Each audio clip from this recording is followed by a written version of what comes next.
Eto nga't hindi na ako tinatanan ni Pixie dahil sa treats na ito.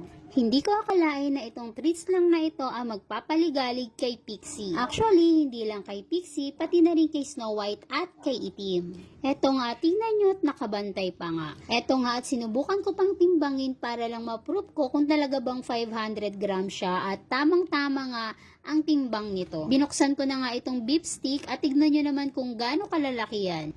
Sinunod ko na nga rin ditong buksan itong beef cubes at tignan nyo naman kung gaano ka-fresh yan. Pwedeng-pwede nga to pang topping sa kanilang mga dog food. At eto nga si Pixie, tignan nyo at inaabot na nga itong nalaglag na beef stick. Amoy na amoy mo talaga na gawa siya sa beef. Pinaamoy ko lang muna nga ito sa kanila para makita ko kung anong reaction nila dito sa treats na to. At eto na nga si Pixie at tignan nyo naman kung gaano kaligalig yan. Hindi na nga yan tumigil sa kakatalon, mabigyan lang siya ng treat. Sinunod ko naman bigyan na itong si Snow White at talaga namang pasado rin sa kanya. At magpapahuli ba dyan si Itim? Eto nga at kumakain na rin siya dito sa taas ng lamesa. At sinunod ko namang ibigay itong beef stick sa kanila. Tignan nyo naman si Pixie hanggang ngayon ligalig pa rin talaga. Hindi na nga ako nagtataka na isa na nga to sa paborito nilang treats dahil kitang-kita naman sa kanilang reaction at sarap na sarap sila dito. Kaya naman heto at happy na naman ang tummy ng mga batuta na to.